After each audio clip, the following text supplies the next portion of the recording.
하나님의 말씀 고린도후서 8장 16절에서 24절까지 말씀입니다. 한 절씩 교독하겠습니다. 너희를 위하여 같은 간절함을 디도의 마음에도 주시는 하나님께 감사하노니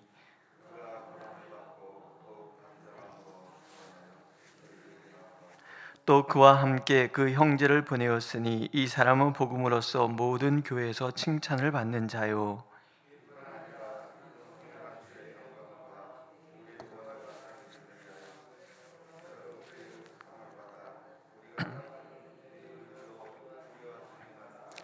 이것을 조심함은 우리가 맡은 이 거액의 연보에 대하여 아무도 우리를 비방하지 못하게 하려 함이니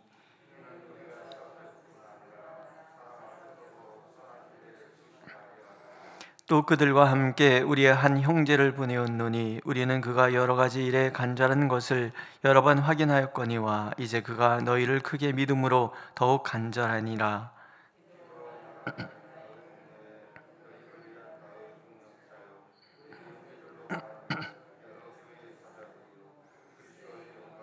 함께 읽습니다. 그러므로 너희는 여러 교회 앞에서 너의 사랑과 너에 대한 우리 자랑의 증거를 그들에게 보이라.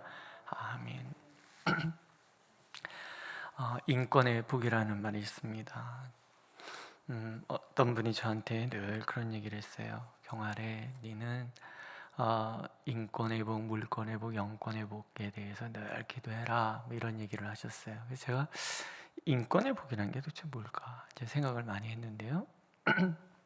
이런 생각이 들었습니다. 인권의 복이라는 것은 사람들에게 사랑받는 복, 내가 사람들에게 사랑받는 복뿐만 아니라 내가 사람을 사랑하는 복, 이 두 개가 만났을 때 나타나는 이 관계의 친밀도, 신뢰, 이런 것들이 결국은 복이 아니겠는가, 이런 생각을 많이 합니다. 특히 목회에 있어서는 사람의 복이 있다는 것이 굉장히 중요합니다. 목회라는 것은 하나님의 일인과 동시에 사람의 일이기 때문에 그렇고요. 하나님께서는 항상 사람과 함께 일하시고 또 사람들이 함께 일하기를 원하시기 때문에 그렇습니다. 그렇기 때문에 함께 일하는 사람들이 어떤 사람들이어야 하는가, 또 그들을 어떻게 대하는 것이 하나님께서 기뻐하시는 일인지를 아는 것 또한 굉장히 중요한 거죠. 그런 면에서 바울 사도는 인복이 많은 사람이었던 것 같아요. 좋은 사람들이 많았잖아요.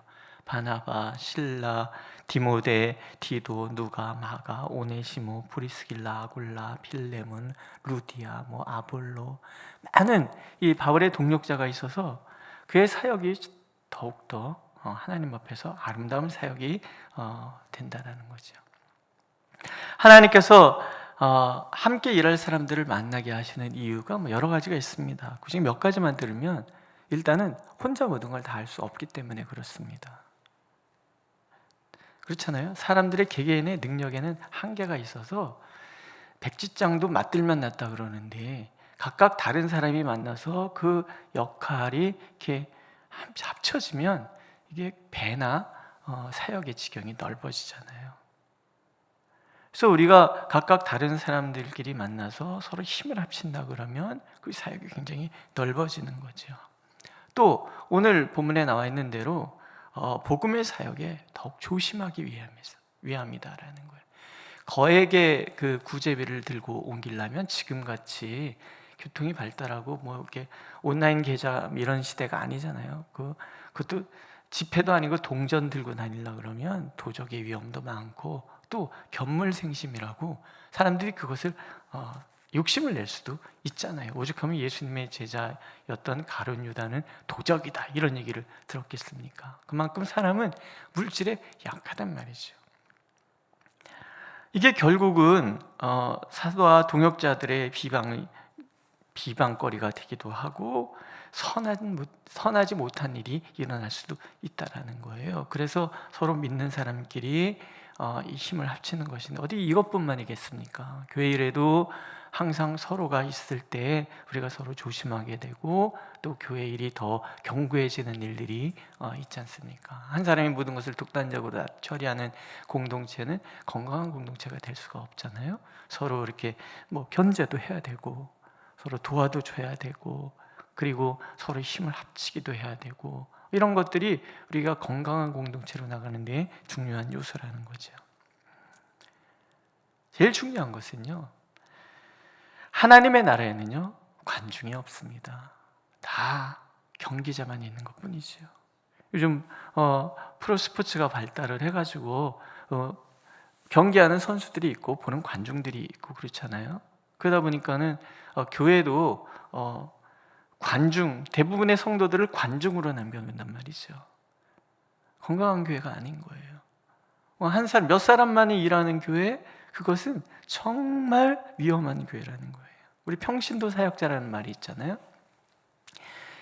이게 나쁜 의미에서는 목회자가 아니다라는 이런 의미가 있거든요. 좋은 표현은 아닙니다. 언제 하나님께서 목회자와 평신도를 구분해서 일을 시켰습니까? 그렇지 않잖아요. 사도도 있지만 누가 같은 사람도 있고, 브리스길라 아굴라 같은 그런 부부도 있고, 루디아 같은 사람도 있고, 목회자 아니지만 굉장히 중요한 역할을 해요.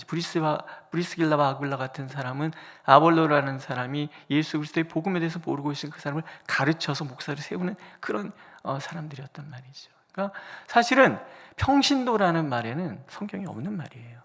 좋은 말이 아닙니다. 그러나 의미는 좋아요. 사역자라는 말, 모두가 교회에 함께 사역하는 사람들이 된다. 그래서 성경은 우리를 다 왕 같은 제사장이라고 말하거든요. 그러니까 교회 안에서 서로가 사람의 복이 있다는 얘기는 모두가 각각 역할을 분담해서 머리 대신 예수 그리스도 안에서 한 기체가 되는 거죠. 물론 직분은 다를 수가 있습니다. 목사가 있기도 하고 장로가 있기도 하고 권사님, 안수사님들이 있기도 하고 교사도 있기도 하고 찬양대원들 있고 다 직분은 다 다르지만 그러나 그것이 어떤 직분에 대한 사역에 대한 구분이지 그 신분에 대한 구분은 아니라는 거예요. 목사가 모든 걸 다 하겠습니까? 목사가 대단한 사람이라고? 그냥 하나님이 택하여 세운 사람. 근데 어디 목사만 하나님이 택하여 세우셨나요? 모든 성도가 사실은 다 하나님이 택하여 세운 사람이라는 거예요. 그래서 교회는 사람이 중요하고, 그래서 교회는 또 우리 개개인이 사람의 복을 받는다는 것은 그래서 굉장히 중요하다는 거죠. 그러나 아무나 동역자가 될 수는 없습니다. 조건이 있잖아요. 몇 가지가 있는데 오늘 보면은 하나님께서 그 마음에 간절함을 두신 사람, 디도에 대해서 이렇게 설명을 해요. 또 같이 다니는 그 동역자도 마찬가지요. 우리는 그가 여러 가지 일에 간절한 것을 여러 번 확인하였다. 이 사역에는 간절함이 있어야 돼요. 제 자신도 간절함이 있는가 해서 늘 점검을 하거든요. 보면은 같은 이제 부교육자 이렇게 같이 일을 하다가 보면 굉장히 약삭 빠른 사람도 있고요. 미련한 것 같아 보이지만 굉장히 진국인 사람도 있고 그렇습니다. 이 목회에 대해서 특히 교회 일에 대해서는 간절함이 필요하거든요. 저 이렇게 주일날 일부 예배를 마치면은 이렇게 위아래 이렇게 한번 쭉 돌아보거든요. 이렇게 안내하시는 분들, 차량 안내하시는 분들 인사라도 해야 되잖아요. 식당 할 때는 식당에도 가보고. 왜냐하면 감시하러 가는 거 절대 아닙니다. 인사하러, 고마워서. 이거 다 그런 거 아니겠어요? 그죠? 우리가 서로를 고마워하는 거는 그 안에 간절함. 정말 간절함이 있는 사람은 어떤 상황에도 간절하다라는 거예요. 그러니까 담임 목사와 부목사의 마음이 달라서는 안 되는 거죠. 담임 목사와 성도들의 마음이 달라서는 안 되는 거죠. 다 간절함으로 각각 자기 맡은 위치에서 자신의 직분을 감당하는 것, 그것을 하나님께서는 기뻐하시고, 그래서 사도는 그것을 하나님이 그 마음에 간절함을 두었다 이렇게 표현을 하는 거예요. 오늘도 우리는 하나님께서 내 안에 간절한 마음을 주시기를 구해야 합니다. 하나님, 그래서 이 교회를 우리가 잘 감당해 해주세요. 그렇게 우리가 기도하는 거 굉장히 중요하죠. 또 두 번째는 자원하는 마음이 있어야 된다는 거예요. 17절에 보면 그가 권함을 받고 더 간절함으로 자원하여 너에게 나갔다. 사도가 고린도 교회에 대한 염려를 디도가 아는 거예요. 근데 디도 또한 고린도 교회를 향해서 간절한 마음이 있는 거예요. 혹시 디도 갔다 올래? 네, 제가 가겠습니다. 제가 가야죠. 누가 가겠습니까? 이런 마음으로 갔다라는 거예요. 시키는 일 겨우 하는 것은 자원하는 마음이 아니잖아요. 자원하는 마음을 가지면은 보이는 게 달라지는 거예요. 그래서 가끔 그런 얘기를 들어요. 담임 목사의 눈과 부목사의 눈이 다르다. 제가 그 의미를 혼자 이렇게 생각을 했어요. 결국은 자원하는 마음이 있느냐 그렇지 않느냐의 차이겠구나 생각이 되는 거예요. 담임 목사는 자원하는 마음이 있으니까 안 보이는 게 보이는 거예요. 근데 자원하는 마음이 없으면 그게 보이지 않는 거예요. 근데 부목사님들이 자원하는 마음이 있을 때는 담임 목사가 못 보는 것도 보더란 말이죠. 모든 게 다 그렇지 않습니까? 오늘 엘리베이터 문이 착 열려서 첫 교회에 딱 발을 들였는데 내 눈에 뭐가 보이냐는 얘기죠. 여기 왜 쓰레기가 여기 있지? 줍는 사람들은 자원하는 마음 있는 사람이고, 그렇게 오가는데도 뭐 하나 달라진 것도 모른다 그러면은 좀 물론 신경이 조금 이렇게 둔하신 분들도 덜어 있기는 하지만, 우리가 자원하는 마음, 하나님의 사이에 굉장히 중요한 마음이라는 거죠. 그 다음에 교회에 칭찬받는 사람이라고 그러죠. 또 그와 함께 그 형제를 보내었으니 이 사람은 복음으로서 모든 교회에서 칭찬을 받은 자예요. 이 말이 참 의미가 있다는 생각이 들어요. 많은 교회들이 이렇게 분란이 있고 그러잖아요. 그래서 이렇게 얘기를 이렇게 듣다가 보면 그런 얘기들을 들을 때가 있어요. 이제 선대 목사님이 후임 목사님을 선택할 때 이 목사님이 너무 잘해줬다라는 거예요. 그래서 이 사람이라면 이 교회를 맡겨도 되겠다 싶어 했는데, 그 사람이 담임 목사가 되는 순간 마음이 돌변해서 목사님이 하신 일을 다 뒤집어 엎고, 그래서 막 이렇게 결국 분쟁이 일어나서, 그럼 또 물러나신 분은 자기가 해온 일에 대해서 섭섭함이 있고, 또 이 사람은 자기 마음대로 하려고 하는 그런 게 있어서 결국 분란이 일어나고 막 이런 일들이 일어나잖아요. 우리의 어리석음이에요? 뭐가 문제였었던 것 같아요? 관계가 사랑의 관계가 아니라 이익의 관계였었다는 거죠. 사람이 그런 사람들이 있잖아요. 내가 필요로 하는 사람에게는 굉장히 잘해주는데 나하고 관계없는 사람한테 함부로 대하는 그런 마음을 가진 사람들이 있잖아요. 이를 따라가는 마음. 그런데 하나님의 사람은 어떤 사람이냐면 온 교회가 바라보는데 저 사람 진실되다, 이렇게 바라보는 사람. 왜냐하면 그 마음에 사심이 없으니까 모든 사람을 똑같이 대하는, 모든 사람 앞에 행동이 똑같을 수 있다는 거죠. 하나님이 기뻐하시는 사람이 그런 사람이라는 거예요.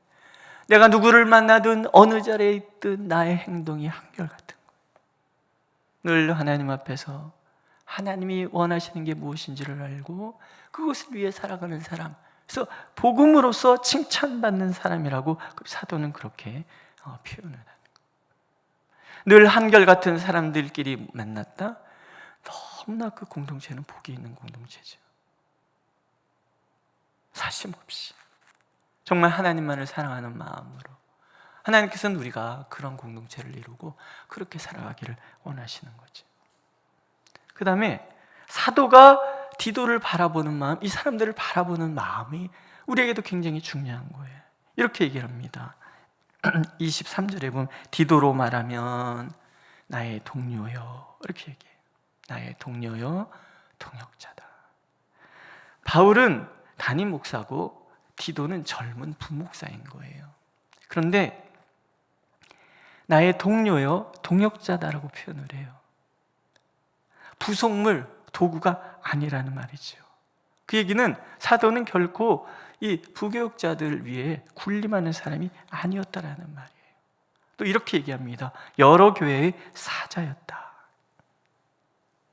바울 사도만 사도가 아니라는 거예요. 밑에 보면은 설명에 나왔거든요. 각주 헬라어로 사도들, 사자라는 말은 사도들이다 이렇게 표현한다고 써 있어요.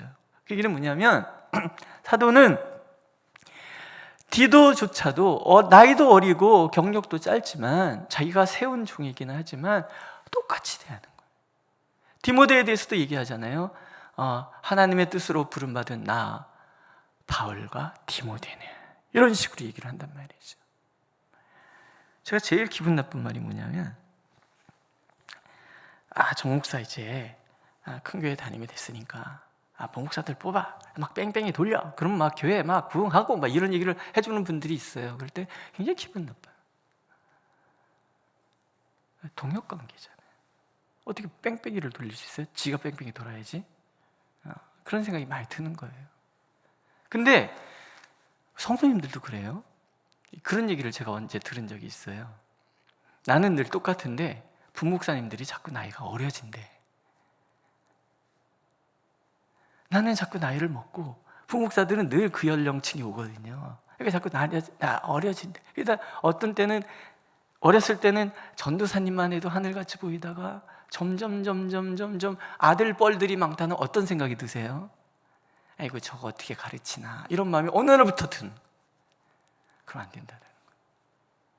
제가 초등부 교사할 때 우리 전도사님이 어느 날 굉장히 기분 나빠서 이렇게 힘이 없어요. 그래서 왜 그래요? 그랬더니 이제 막 예배당 건축하고 막 그러는 와중에 방을 정하는데 담임 목사님이 전도사님들 쭉 불러갖고 너희들이 좋아하는 방들 한번 정해봐라 그랬대요. 그래서 초등부 교실을 딱 예배실을 이제 정했는데 음악 담당 장로님이 오셔서 이거는 찬양대에서 쓸 거라고 그랬대요. 그래서 우리 목사님하고는 이거 초등부 예배실로 쓰기로 했으니까 일개 전도사가 감히 장로한테 이러면서 뭐 얘기를 했다는 거예요. 그게 이제 기분이 나빠서 그래요. 제가 그래서 그날부터 지금까지 그 장로님을 제가 똑바로 생각을 안 합니다. 왜냐면 그 교회에 원로 장로님이 계셨거든요. 이 전도사님이 그 장로님 아들 친구였어요. 어렸을 때 그 집에서 하도 장난을 쳐갖고서는 장로님한테 끌려가고서 무릎 꿇고 손 들고 서 있고 그런 일도 많았대요. 근데 교육전도사가 되는 딱 그 순간에 이 장로님이 80 다 돼가시는 장로님이 이 전도사님 만나면 90도 인사를. 전도사님 오셨습니까?